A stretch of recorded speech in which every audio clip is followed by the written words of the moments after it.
What's going on, YouTube? Welcome back to the No Continues Gaming channel. I am your host, Edge Master X, coming at y'all with another video deck profile on my but my first place winning ALBAZ DESPIA deck. So I'm ready to go ahead and hop in. I'm excited. Basically, I went 8-0. I didn't drop a single game, so it was a pretty strong tournament though. Shout outs to everybody that participated. It went over a couple of days, and honestly, it just ended like not that long ago. And at the time of me posting this, the ban list just came out. But you know, it is what it is. But I'm gonna go ahead and get straight into that deck profile. So starting off with the villains of the deck, we're gonna start with 3 copies of Tragedy. No surprise there. We're also going to be playing 3 copies of the main man here, ALBAZ. So if you don't know what these cards do, Tragedy, whenever he goes to the grave or it's banished by card effect, then he is allowed to give you access to one of your DESPIA guys. And then ALBAZ is just the most cracked main normal summon of the deck, because when you normal summon him, he allows you to search for a branded card. Now, what's so crazy about the DESPIAs is they all have secondary abilities, and ALBAZ, if one of your monsters gets destroyed by battle or card effect, if it was a fusion, he can special summon himself back to the board in defense and negate the effects of a monster. And then Tragedy, what's so awesome about him is when he goes to the grave, you can actually banish him from your graveyard, and you can actually set one of your branded cards back face down from the grave. So you're playing 2 copies of those guys. I'm considering those mainly your starters for the deck. 2 copies of Ad Libitum, the Ad Libitum of Despia. So the reason why we're playing 2 is because this is again a 60 card deck, so you can afford to play more recursion. But in the grind game, this card is just going to absolutely blow out your opponent, because he just gives you back your banished fusion monsters or a fusion monster in your graveyard, or even a Despia monster. 1 copy of Dramaturge. He's going to round up our villains of the deck. Essentially, you're using him as a way to keep pressure on your opponent, so every time they summon a extra deck monster, you're essentially negating its effects, and he's a 3k body, so what's not to like? So that's your villains or your Despias of the deck. For the heroes, we got 2 copies of ALBAZ. No surprise there. He's the main character of this archetype.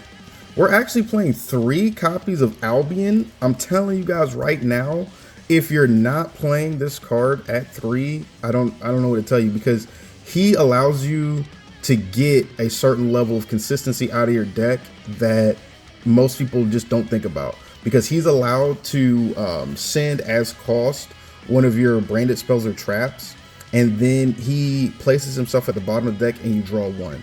So at no point in time is he ever a neg.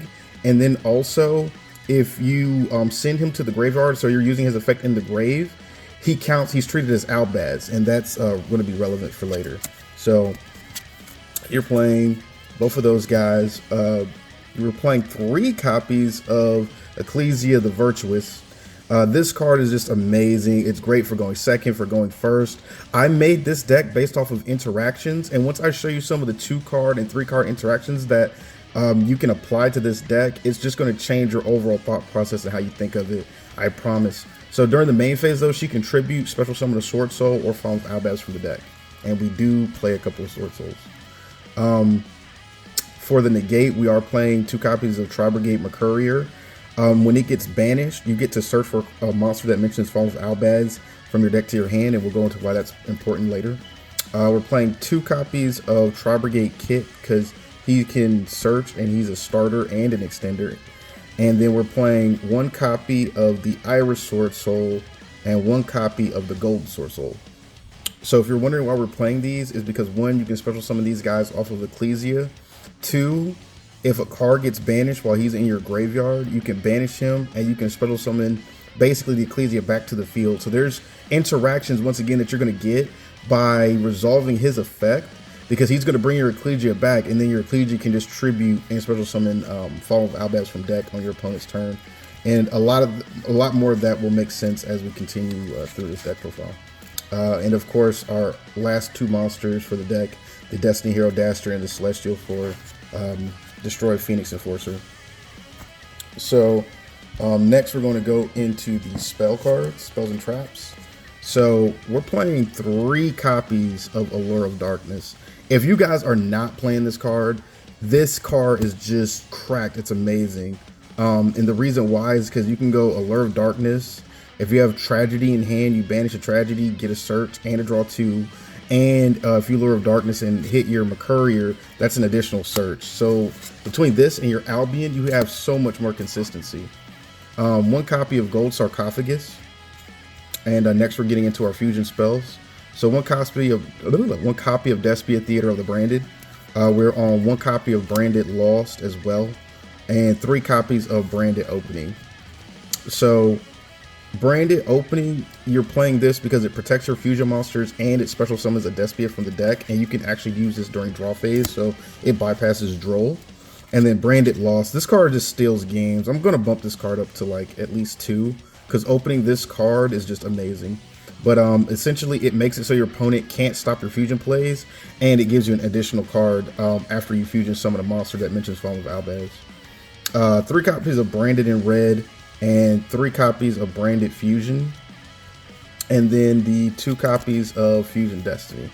So Fusion Destiny is to summon Destroy Phoenix Enforcer, so we already know this. Branded Fusion is the main MVP card of the deck because it allows you to fuse from deck going into Albaz Fusion. And a lot of people are wondering why I'm running 3 copies of Branded in red.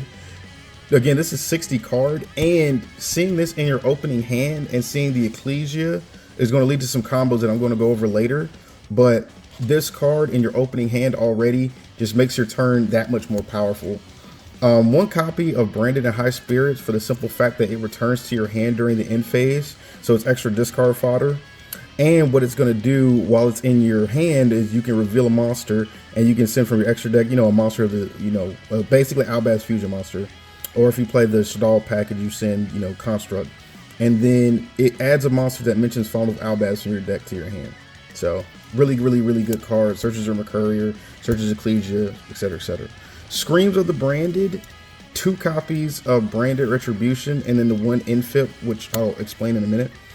But Screams of the Branded, you're running the 1 copy of this because Albion is treated as Albaz Engrave, and you generally can send either this or Retribution. So the reason why we're playing Retribution at 2 is because if you see Albion turn 1, you send your Retribution because Retribution banishes itself from your graveyard and it gives you one of your Branded cards back. So in the event your opponent tries to negate your Branded Fusion, Branded Fusion is activate, it's not use. So you can banish your Retribution, get your Branded Fusion back, and then just go ahead and hit it again. Screams of the Branded, when you this can only be activated if a fusion monster goes to your graveyard, but you special summon a fusion monster from your banner zone in your graveyard. And then 1 copy of Infinite Impermanence because we are playing Crossout Designator. And then this brings us to our hand traps in the deck. So we're playing 1 copy of Veiler, 1 copy of Skullmeister, 2 copies of Ash, 2 copies of Droll, 2 copies of Ghost Bell, and 3 copies of Crossout Designator. So, and 2 copies of Talent. So the reason why we're playing this particular number is because we are playing Guardian Chimera, and I don't want to open 3 copies of the same hand trap. So that's why I would rather just run 2s. So the 2 Bell, the 2 Droll, and then the 2 Ash just works out better for me. And then the 1 Skull, and then the 1 Veiler, because for the one-off chance that your opponent does play the Skullmeister, you do have the 3 Crossout, and Crossout overperformed in this tournament. Like, you guys have no idea. Like, only had 1 mirror match, but just the fact that I can go through my plays and most of my opponent's plays aren't going to be able to interact with this if this is turn 1, just because I have this card to help me out with the hand traps, it really helps. And then TTT, because this deck hard loses to Triple Tactics, and Triple Tactics definitely does help out in the grind.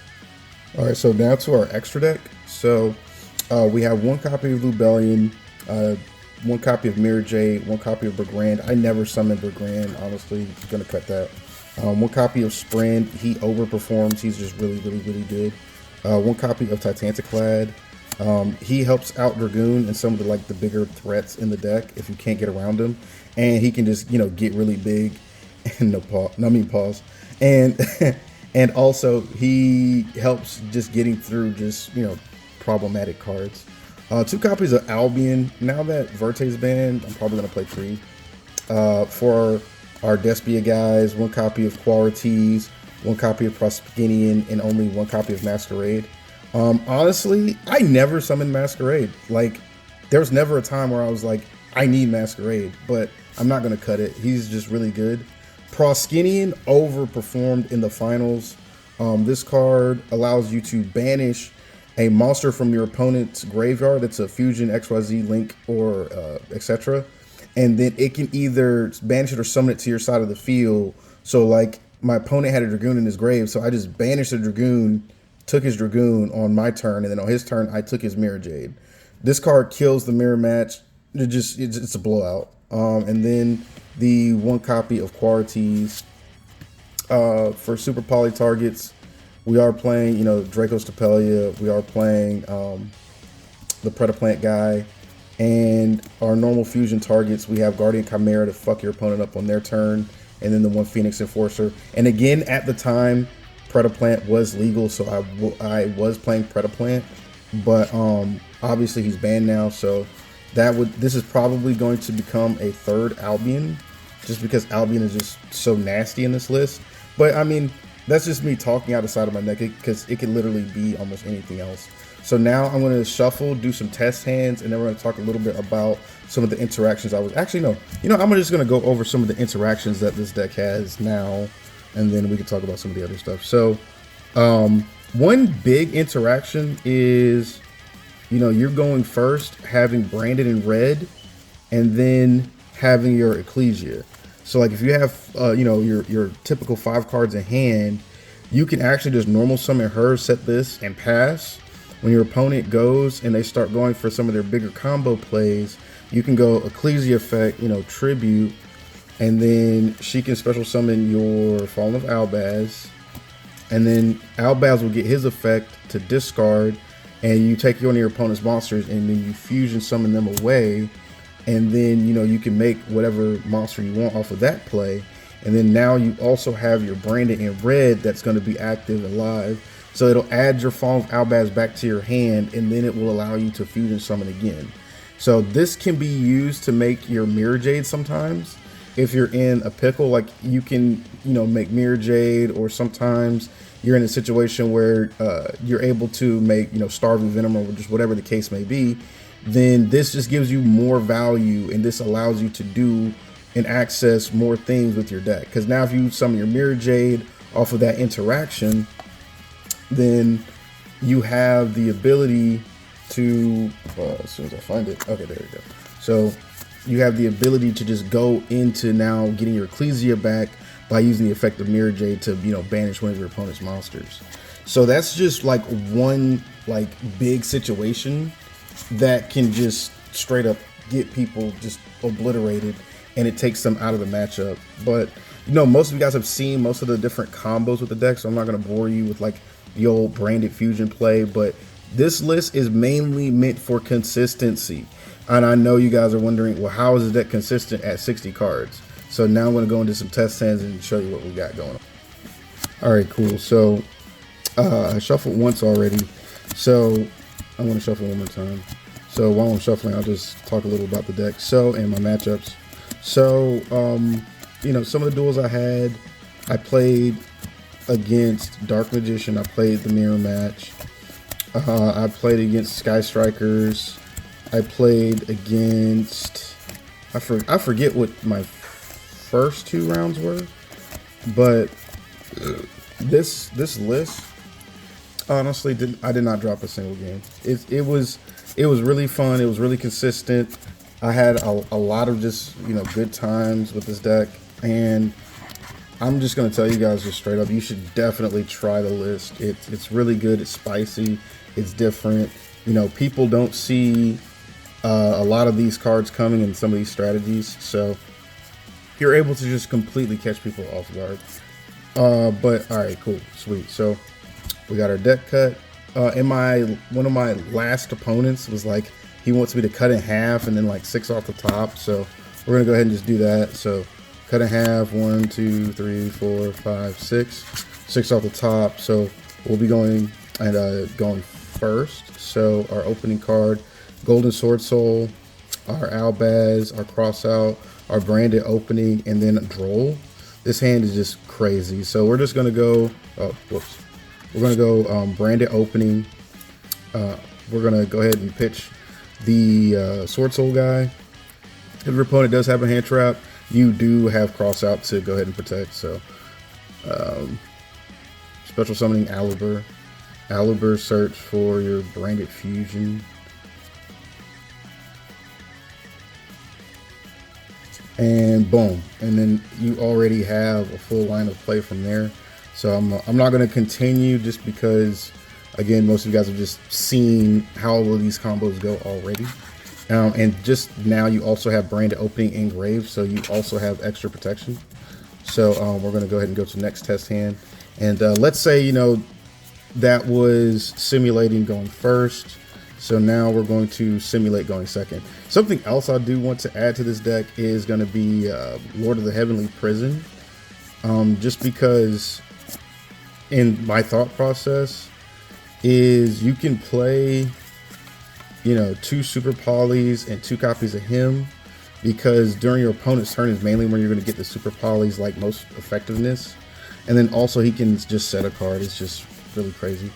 But that's probably going to be coming soon. 3, 4, 5, 6. All right, so set 6 off the top. All right, cool. So we're drawing our next opening hand. Let's see what we get. So Albion, this is already really good. Branded Fusion, Albaz, another copy of Albaz, which is unfortunate. Ash Blossom, and a Droll. So this hand is already like just super good, because you can just go Albion here, and then your Albion will send your counter trap. So we'll go ahead and send Branded Retribution. I kind of wish the field spell had a graveyard effect. That would have made it like really cool too. All right, so this will come to the bottom, and then you get to draw your card, and it is branded in High Spirits, which is actually like really cracked right now, because you can go branded in High Spirits here. You can reveal Fallen of Albaz, and then essentially what this card is going to do is you can discard and either add a monster from your deck to hand that mentions Fallen of Albaz, and then if a fusion monster was sent to your graveyard, okay, cool. So you're going to, you know, discard your Fallen of Albaz, and then you can send. No, it just reveals. Discard it. Okay, cool. And you can reveal basically anything, essentially. So you're going to be adding here your Incredible Ecclesia, because she does mention Fallen of Albaz. So I would venture to say most people are not going to negate this card. Even if they did, you would have Branded Fusion in hand anyway, so you're good. And then from here, you can, you know, special summon your Ecclesia, and then you can go Ecclesia effect. You contribute her as cost. And then your opponent is, they can either let it go or negate it. It really doesn't matter. But if it does go through, you would be special summoning your 2,500 body. You can summon your Iris Sword Soul, or you can bring out your Golden Sword Soul. And the reason why that is potentially relevant is because if you remember, Golden Sword Soul says when a monster gets banished face up, you can banish him and special summon basically your Ecclesia back. So you can do, you know, you have a few different lines of play you can go for. Most of the time you will be summoning the Iris Sword Soul. So bam, you got her going on. And then you do have free reign with your Branded Fusion. So if you go for Branded Fusion and, you know, your opponent has Dragoon, they go ahead and negate it. You do already have engrave your Branded Retribution. So you just banish that, get your Branded Fusion back, and then just play it again. And then when you are resolving your Branded Fusion, you're going to be sending, of course, your Albaz from hand. I forgot that I had it. All right, so ALBAZ from hand, and then your Despian Tragedy, and then you're going to get your Fusion of Rebellion, and then we all know what happens from there, right? So, and then you also would have had 2 hand traps in hand already as well. So, you know, who's to say that on your opponent's turn you wouldn't have had gotten use out of those 2 cards. So, and now we're gonna go to another test hand. So we're just gonna do like a quick little shuffle, and then see, or 2. We'll do 2 more. And we're just checking the consistency of this deck, guys, because it's just amazing. So I'm actually just gonna blitz these next 2 hands. Actually, we're not gonna play through them. But we got Tragedy. This is already looking good. Branded Fusion, Dasher, which is unfortunate, McCourier, and Aluber. So this is our going first hand. So this hand is 100,000% playable. So yeah, I consider that hand a success.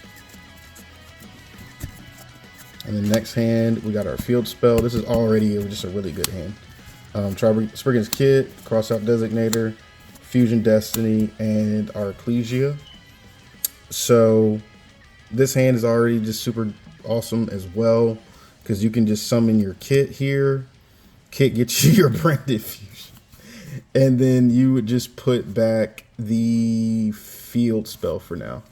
But that's basically...